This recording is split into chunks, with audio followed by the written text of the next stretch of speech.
Aptitude, a physical or mental ability that allows you to do certain tasks well. Contact, someone you know who can give you inside info about an opening and a job. Interest, things you like to do.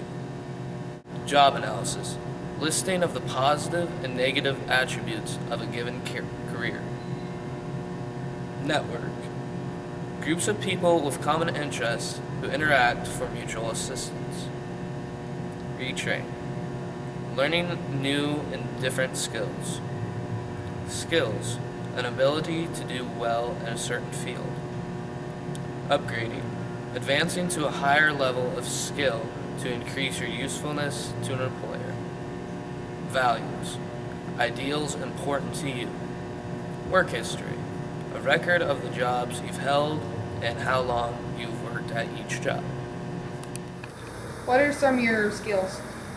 Well, I feel like as a teacher, you got to really be good at communicating with people because you got to talk to students all day, you got to talk to parents, you got to talk to administrators. So I think communication, that's a big skill. You also have to have a lot of patience because you're working with high school kids like Seth Majerus and Adam Kaler all day, so you got to be really patient.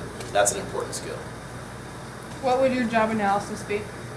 Well, I'll tell you what I did when I was trying to decide what career I was going into. Went down, I made a list of pros, weaknesses of each career I was interested in. I also looked at their benefits, opportunity for advancement, what kind of demand there was in that career field, because if there's not a very big demand, it was going to be really hard to get a job. What is your work history? Well, work history, that's a record of every job I've ever had. Okay, all the way back to when I was just a little guy, I detasseled, was in the cornfield all day. Then I had some part-time jobs working in fields and stuff in the summer, then part-time jobs as a coach, and then every school I've taught at. So every job I've had, that's part of my work history. What are some of your work contacts?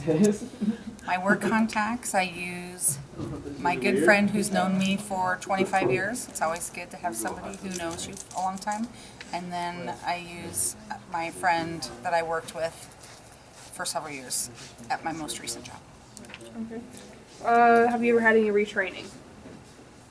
Yes, I take continuing education all the time to keep up my massage license. What would some of your work values be? Good work ethic. Show up on time, take pride in your work. What is some of your work history?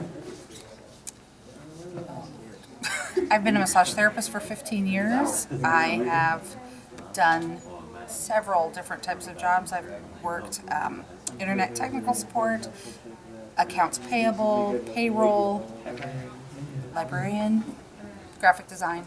What would some of your contacts be? I have some people that, some of my relatives and also my daughter who teaches now at Aurora, and some friends that teach at other schools that I would contact if an opening came up here at Seward High School, because I think it's a good system and they would enjoy teaching here. What would some of your retraining be? Some retraining would be some continuing education classes that I've taken over the years, to update with new philosophies, new ideas for teaching, new curriculums, and go back to school at the university, take some extra classes there, and also some classes over at Concordia. What are the advantages and disadvantages of being an entrepreneur? Some advantages would be owning your own business and continuing a family business. Some disadvantages would be working long hours and investing money that you could potentially lose. What are 3 reasons why people work? A sense of purpose, gain sense of identity, and to meet needs and wants and goals.